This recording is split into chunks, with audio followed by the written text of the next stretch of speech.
With great love and respect in my heart, I welcome you to this beautiful Sunday morning. Those of you who are in this temple and those who are in the sky temple. Welcome everyone. We have just come out of Navaratri, the sacred 9 days of observance, and those of you who are aware of those special days, I'm sure each one of us has experienced something. How special it is, how blessed we are if we are able to carve out little time in the name of sacredness and do the inner work, the work that we came here to do, the work that we really came here to do as a human being in this human body.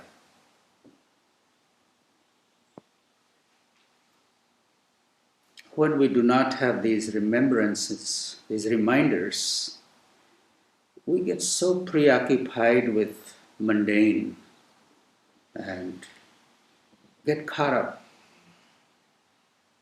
in things that are really not that important. What is truly important is the self-realization, constantly working on ourselves.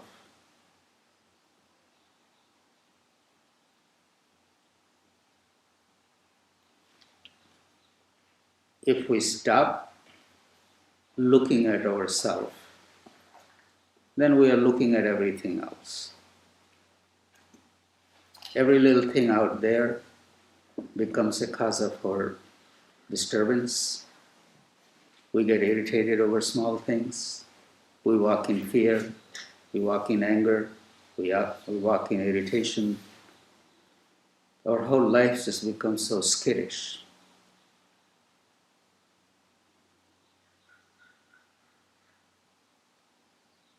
Yes, we live in the world and the problems will be there. All kinds of distractions will be there.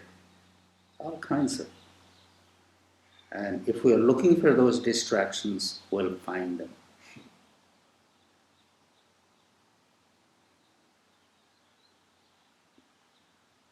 The real work is how to not get caught with those distractions, how to come back to ourselves. That's why these kind of reminders in every great tradition are there. And they become as important and real to you as you make it.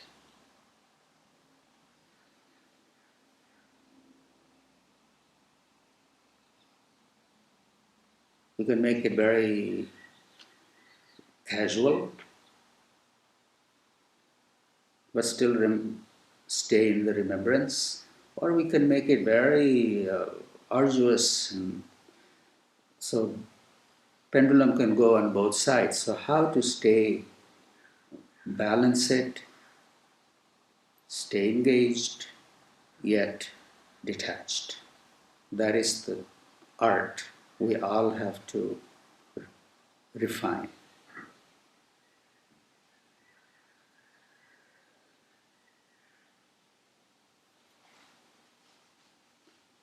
Staying engaged without getting attached.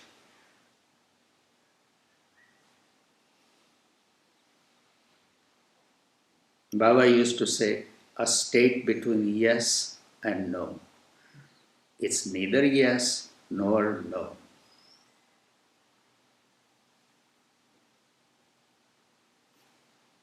There is a word, non-dual. Why do they say non-dual? Why don't they say one or they say two? It's neither one nor two.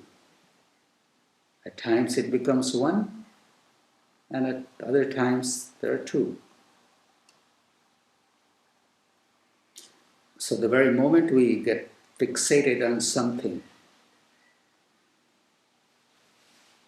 that becomes the cause of our suffering and distraction.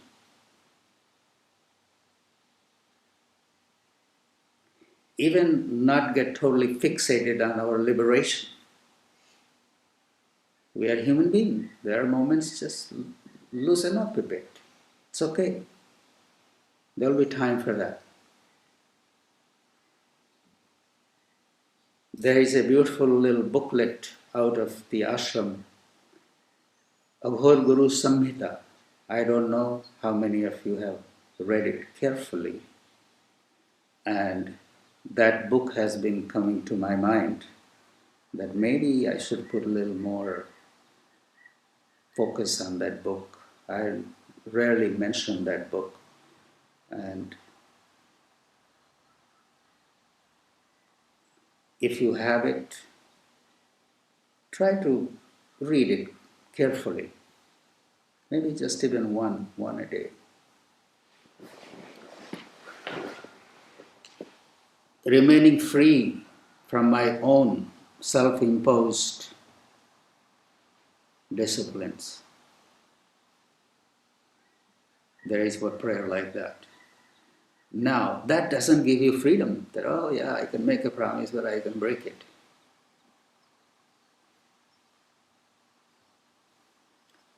So Aghor is very simple, but it's also it requires lots of discipline. It's the discipline that brings us to simplicity.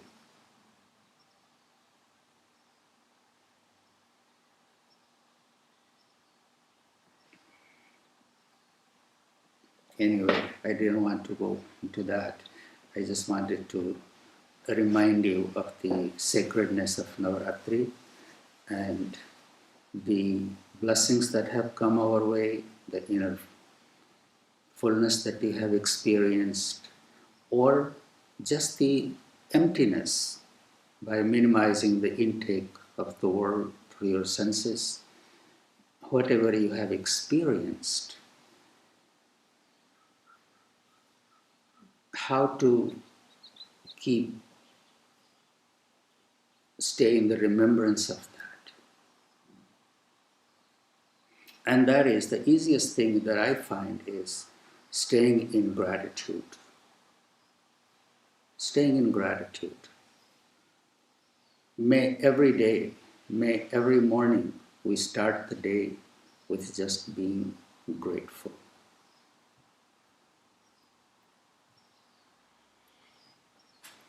Because this 9 days of Navaratri was really all about looking at our ego, managing our ego. Mahisasura Mardini. Mahisasura is none but our own ego that keeps surfacing in so many different ways. And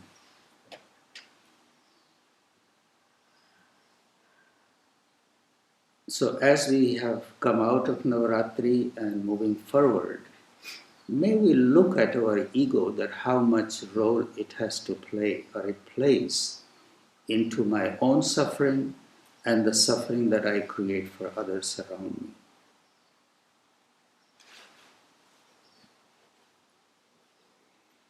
When we are in gratitude, when we are in the remembrance, when you are thankful for all the blessings in our life, little humility comes in. Little humility comes in. And when the humility comes in, I'm not so much in judgment. It's the ego that's in the judgment, not humility.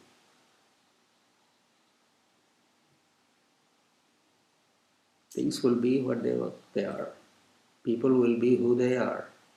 We can't change them. And no matter how hard we try, no matter how hard we fight, they're going to be people. They have their own drama. They have their own story. And how much are you going to let yourself be entangled in it and suffer? There comes a time to just say to yourself, everybody, every soul has its own journey.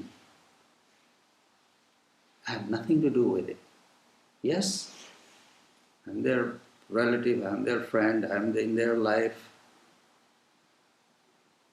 I do whatever I can, but then I have to really pull back.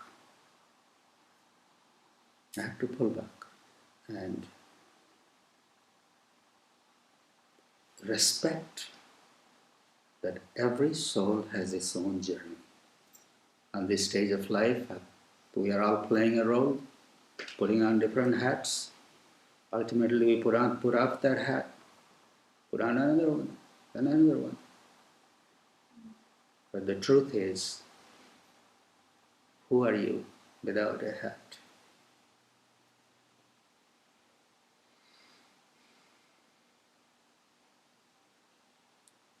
Just looking at yourself, looking at your own journey of your own soul.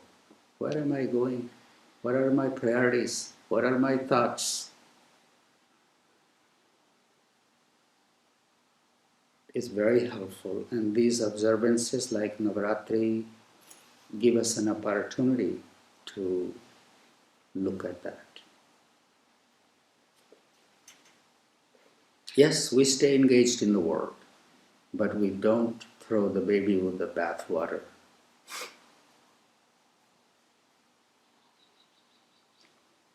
Every day, maybe after this, if you cannot stay that much focused and committed, that carving out a little time, it could be the greatest gift you give to yourself.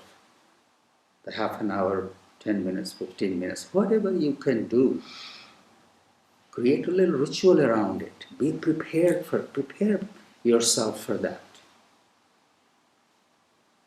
It's not like I'm fitting in my little 5 minute of meditation. I ask sometimes Babaji, okay, do you meditate? Yes, Babaji, I get it while I'm walking. We don't fit in our practice into while we are walking or eating or doing other things.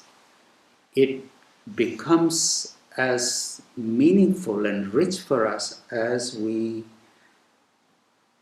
make it. So I really recommend to people that don't just go and sit down on your meditation seat. Prepare yourself a little bit before that. If nothing, wash your hands, wash your face, even change the clothes that make noise. Put those out. Put on some soft clothes or some shawl. So you prepare yourself to go to sit on that meditation seat. Or prepare yourself to even just sit down on your recliner and cover yourself and closing your eyes. God doesn't need rituals. We humans need the rituals because those rituals prepare us to go into the experience.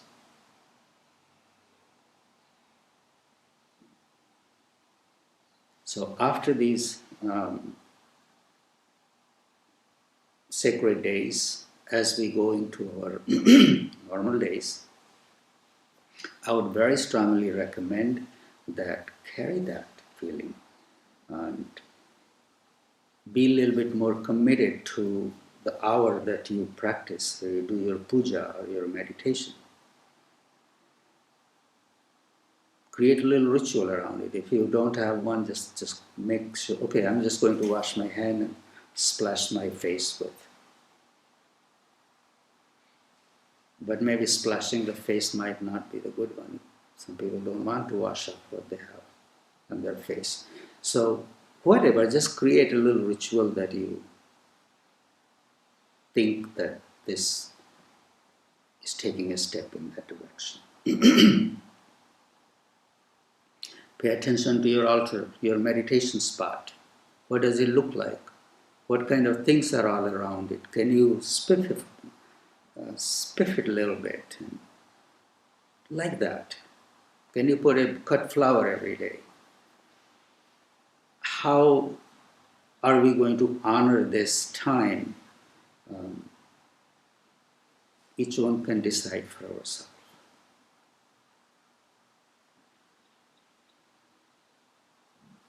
And also, the little experience you have had by seeing less, hearing less, speaking less, tasting less,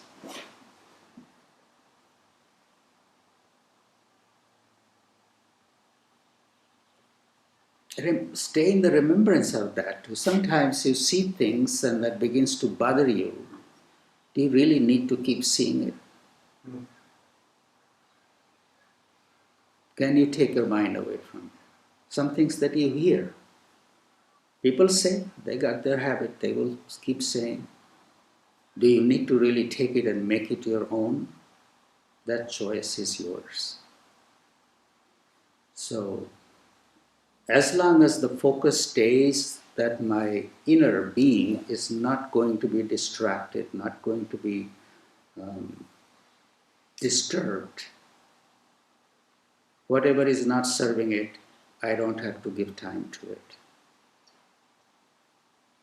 This is called honoring the self. This is called staying focused on the welfare of the self.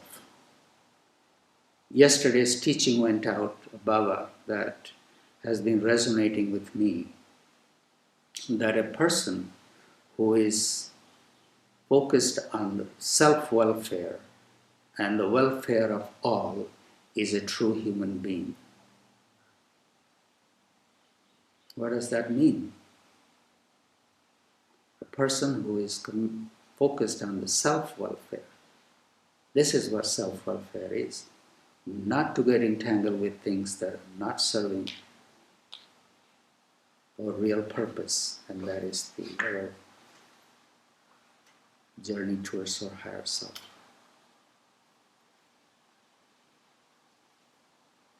What is not serving, I don't have time for it. Anyway, I just wanted to greet you. I'm still very much in the silence of Navaratri. And I didn't want to think too much. I just wanted to connect with you with the heart and give you my blessings, and may you stay in that fullness. And I thank you all for your presence. I'm here for a few moments if you have something to say.